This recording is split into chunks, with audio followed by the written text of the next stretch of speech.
hear a telephone conversation. Now you have some time to look at questions 1 to 6.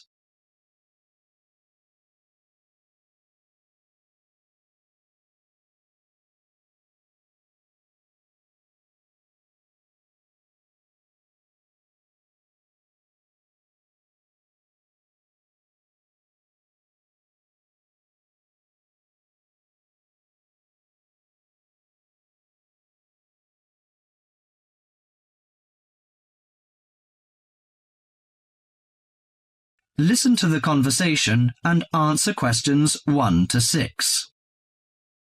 Good morning, Country Comfort Albury. Oh, hi. I'd like some information, please. I'd like to find a double room to stay for the weekend. What kind of rooms do you have? Well, we provide a variety range of accommodation depending upon your likes. The guest house room costs $45 per night. It provides air conditioning and shower, and a waterfront room costs $80 per night. It has got its own balcony overlooking the foreshore of the lake. We've got a kid. How do you charge for children? Extra bedding is available if you require that. If the kid is aged 12 and below, the cost is $10 per night for the guest house room and $15 for the waterfront room. Do you have a swimming pool, tennis court, or something like that? Yes, we've got a swimming pool, which is free for all the guests. But the tennis court charges $8 each hour, including the rent of rackets. How about other facilities? We provide free off-street car parking and internet access. We also installed in-house movies, but that costs $4 per hour. Oh, we don't think we need that, because of the kid, you know. We don't want him to see movies on the weekend. Well, we also offer ironing equipment in the room. That's useful, I think.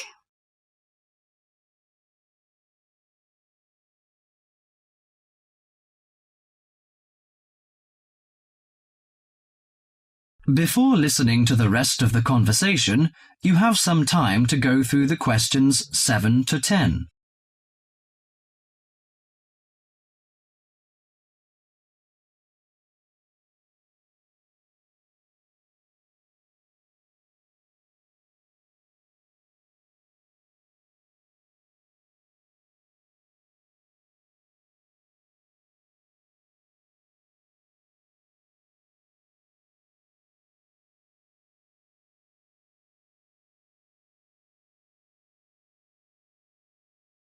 Now listen to the last part of the conversation and answer questions 7 to 10. Great! Could you tell me the address? How do we get there? Yes, it's Country Comfort Albury, Albury, at 648 Dean Street, New South Wales. 648 Dean Street, Dean, is that right? Yes. Well, I wonder what activities are available there in this season. You know, we want to have an indulgent weekend in the boring winter. Oh, you'll not get bored here. You know, Albury is the perfect base for alpine skiing. Besides that, winter's frosty alpine air encourages walks through mist-laden valleys. You can walk alongside rushing streams and waterfalls. After returning to the warm and comfortable lounge, you can sit by the open fire. I think this is the ideal time of year to nourish your body at the Salus Spa. The idea of skiing doesn't appeal to me very much, but it sounds good to have a relaxing walk through the valleys. Maybe after that, I'll have a massage and some soaking in the spa. And you know, this hotel is perfectly located in a quiet position off the main highway in central Albury. It's within walking distance of licensed clubs, restaurants, shops, and the central business district. It's known for its excellent cuisine and warm Australian hospitality. Good. It's a good idea to taste the tasty dishes in one of the restaurants. My wife may be interested in shopping. She's always keen on that. I think I'll contact you later. Thank you very much. That is the end of section 1.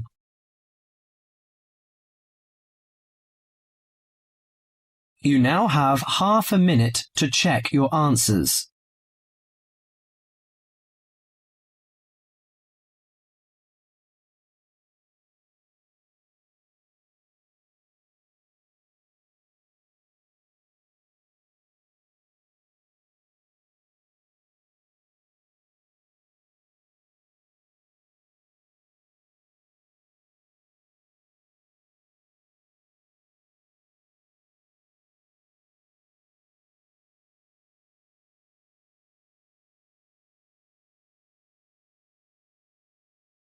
Section 2.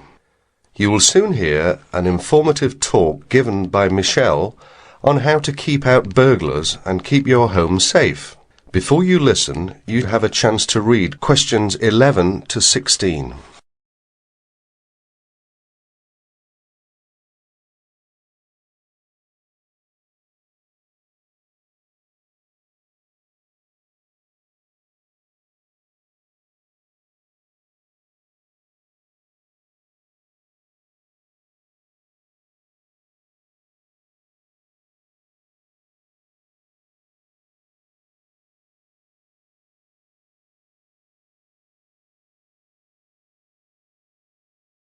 As you listen to the first part of the talk, answer questions 11 to 16. Keep 'em out. There's no fail-proof way to keep out a burglar, but every little bit of deterrence helps. Even if you can't afford a security system, you can take a few minutes to make your home a little safer. Some relatively simple steps will greatly decrease the odds of a break-in, which means you can enjoy a bit more peace of mind.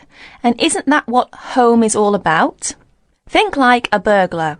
If you were one, how would you get into your home?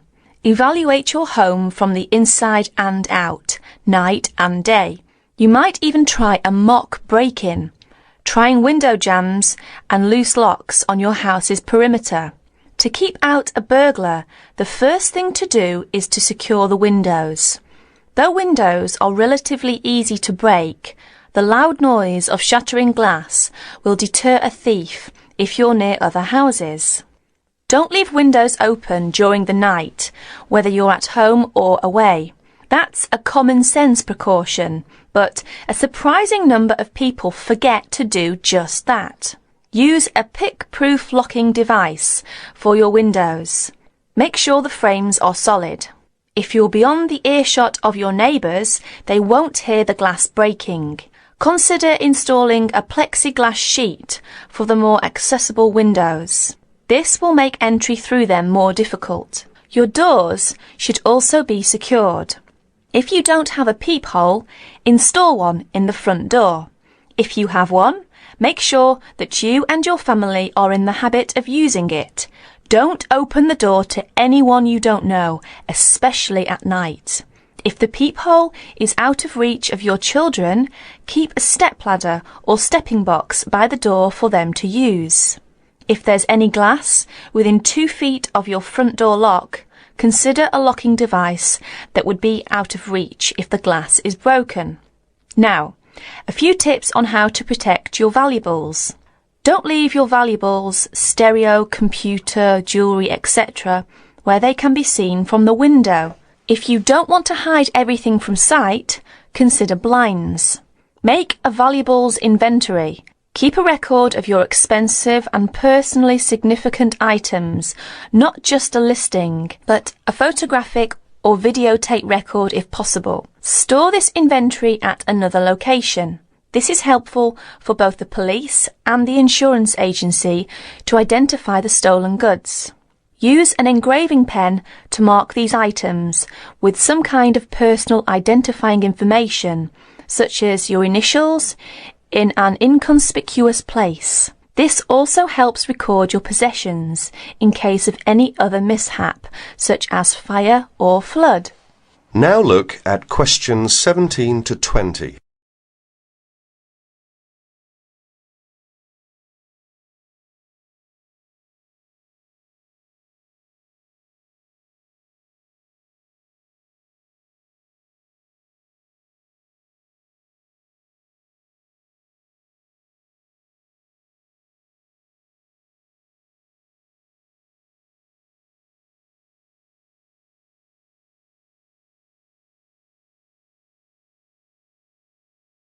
As the talk continues, answer questions 17 to 20. Don't stop your security awareness at the outside walls of your house. Your yard areas, if any, also deserve your attention. In general, don't leave anything around the yard that might help a burglar get into your house. Ladders, stackable boxes, or any garden tools should be put away. preferably in a locked cabinet. Install a light in your yard that is sensitive to movement. Place it high and out of reach. Trim hedges or bushes that are near doors or windows. These can be good hiding places. Don't place outdoor furniture tables nearby the house. These could become an easy stepladder to the roof. When you are on vacation, create the occupancy illusion. Maybe you laughed at your mother for leaving the lights on and the radio playing while she left for vacation, but she had the right idea. Those steps aren't quite enough, so try these strategies. Buy electronic timers that turn lights on and off at different times. Hook up a timer to your TV for a few hours each evening. Turn up the volume too. Not enough to annoy the neighbours, just enough that a lurker at the windowsill couldn't miss hearing it. Have your newspaper and mail delivery suspended. If you don't have time to do this, ask a neighbour to pick them up for you. Ask a neighbour to park in your driveway or parking place.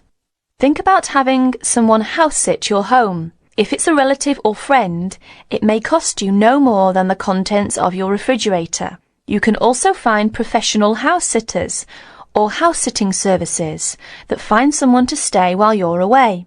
Leave your shades as they are normally, or at least don't close up everyone. One sign of a vacant house is closed shades during the day. Lock your garage door with a padlock.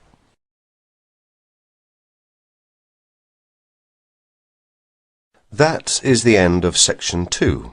You will have half a minute to check your answers.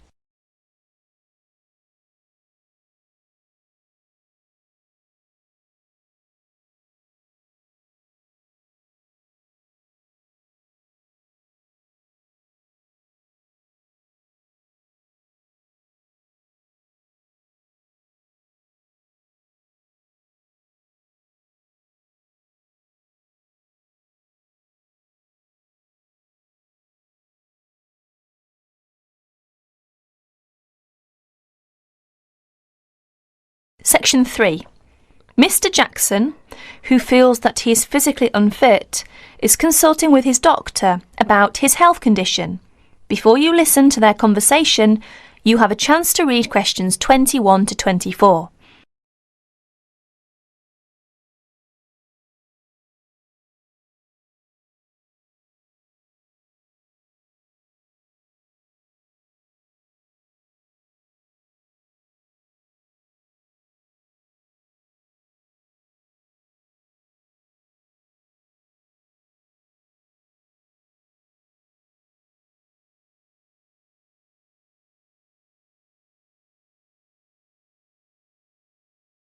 Now please listen to the recording and answer questions 21 to 24.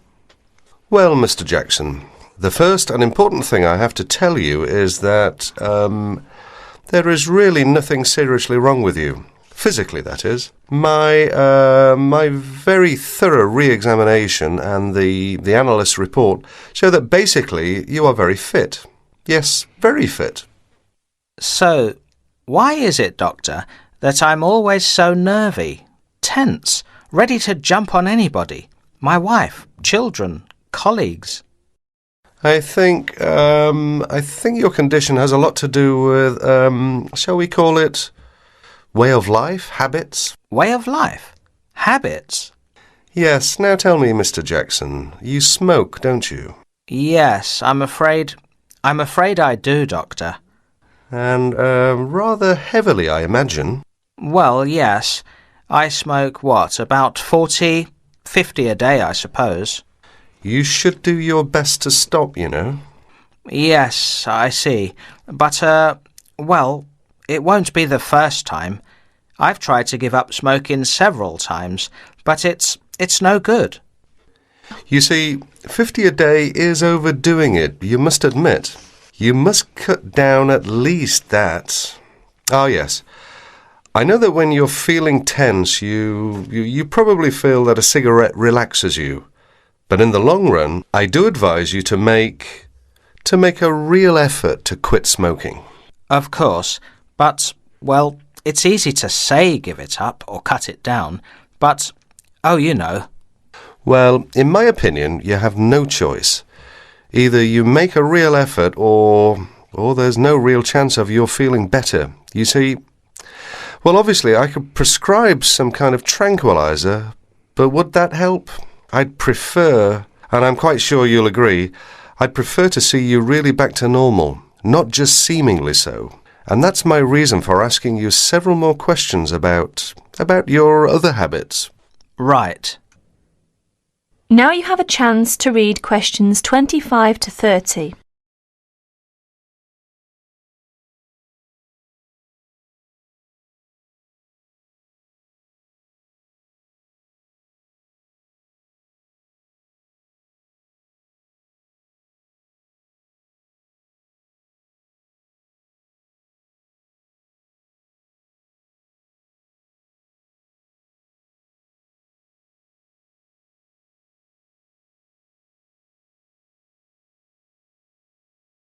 As you listen to more of their conversation, answer questions 25 to 30. Your eating habits, for example. What do you eat normally, during a normal day? Yes, well, I'm a good eater. Yes, I'd say I'm a good eater. Now let's see. Up at 8 in the morning, and my wife has a good breakfast ready. A good breakfast. The usual. A cereal followed by bacon and eggs with fried bread and perhaps a tomato or two. Then toast and marmalade, all washed down with a couple of cups of tea. Yes, I really enjoy my breakfast. Yes, I can see you do, but I'd advise you to eat rather less. We'll come to that later. Go on. Then lunch. No, first brunch. A cup of coffee and a bun at 11. Lunch has to be quick, because there's so much to do in the office about that time, so I have a pint and a sandwich in the pub. All very hurried. Try to be in less of a hurry. But I make up for it in the evening. I get home at about 7. Dinner's around about 8. Yes, my wife's an excellent cook. Excellent. It's usually some meat dish, and we like spaghetti as a first course. Spaghetti, a meat dish, cheese, sweet. But then, at the end of the day, shall we say, then I begin to feel on edge again.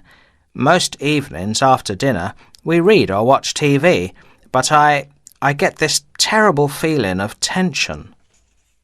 Well, I'm sorry to have to say this because you obviously enjoy your food, but I really do recommend that you eat less, and secondly, that you eat more healthily. Instead of having that enormous breakfast, for example, try to be content with fruit juice and some cereal. I see, but 11 says right. Well, that's all right, but lunch should be more leisurely. Remember, your health is at stake, not your job. As for dinner, I'd advise you to eat a soup, perhaps, with a salad. A salad followed by some fruit. But my wife's cooking is superb, granted. And she probably enjoys preparing delicious meals for you. If you like, I'll have a word with your wife. No, that won't be necessary. Thanks just the same, Doctor, but no. That is the end of section 3. You now have 30 seconds to check your answers.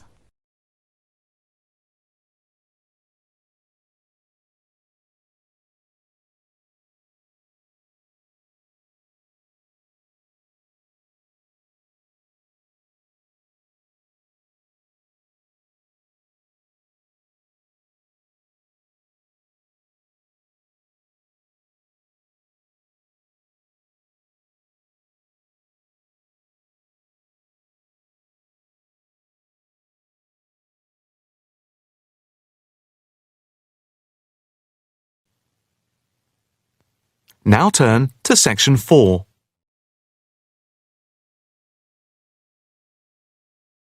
Section 4. You will hear a talk on the effect of architecture on people's mood. First, you have some time to look at questions 31 to 40.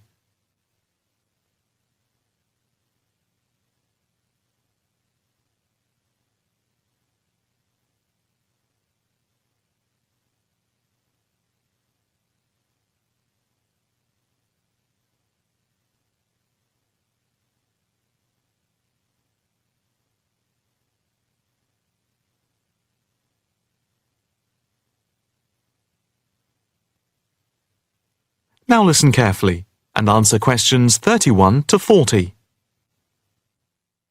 My group has been doing a project on the importance of architecture in people's lives and whether it has any impact on the lives of people in general. The main part I have played is in the collection of data to find out what effect, if any, various buildings have on people's mood, i.e., whether ugly buildings make people unhappy and whether beautiful buildings do the opposite. We had originally thought of starting measuring people's reactions by using a questionnaire with about 40 questions, which we were going to hand out to people, including students at the university. But we were worried that doing the questionnaire would be too time-consuming for people to fill in, so we gave up the idea. I then asked several of the postgraduate students for advice. One of them came up with the simple idea of showing people images of various buildings from different eras and styles, instead of giving out the questionnaire, and asking them to indicate how they felt on a scale of 1 to 5 about the images, where 1 was unhappy and 5 was very happy. People would also be given the option of not saying what they felt. Using the scale meant that it would be much simpler to record people's reactions. I decided to follow this advice, and so the first stage was to collect a large number of images. I used Google to print off colour images of views of houses and apartment blocks where people live, and different types of buildings where they work. I started with about 30 or 40, and then reduced them to 10 images. Media resources in the Amory building at the Judd Street branch of the university helped me produce the final images. I had them blown up to A4 size, and we used colour rather than black and white to make the detail on the images clearer. We made 5 sets of images, and for protection when handling, we pasted the images onto hard card. Then, using a machine to wrap them with plastic, we laminated the cards. 5 of us targeted different age groups. We went to a local school where we obtained permission to ask a group of teenagers between 11 and 18. We also asked a sample of the general public, including tourists from all over the world, as they exited the Tate Modern in London, what they thought. We aimed to ask people from different age groups, namely 20 to 40 and 50 and over. What our group learnt most from the project was first of all the value of teamwork. And secondly, we found that we had to appoint a leader to stop us pulling in different directions and falling apart. So this turned out to be an invaluable lesson for all of us. As to the findings, for us they proved intriguing. In the end, the sample consisted of 311 respondents. I thought initially that people wouldn't be interested in taking part. With the youngest age group, their reaction was very mixed. It was clear that the youngest group had no pattern of preference at all, as they frequently gave no reaction to the pictures. For the 20 to 40 age group, we found that they tended to score more in the middle range, around 3. We found that out of the 3 groups, the most likely to be favourably affected by the images, that is, they were more likely to score the images as 5, were those aged 50 and above. And nobody in this age group failed to say what their reaction was, which was unique for the 3 groups. In total, I have to say that about 71 people indicated that they had no reaction at all to an image. Our general conclusion is that we need to find out more about why people react as they do, by perhaps giving them a chance to give reasons for their decisions. I would like to finish there and give my teammates a chance to add anything I've missed or take any questions or suggestions. That is the end of section 4. You now have half a minute to check your answers.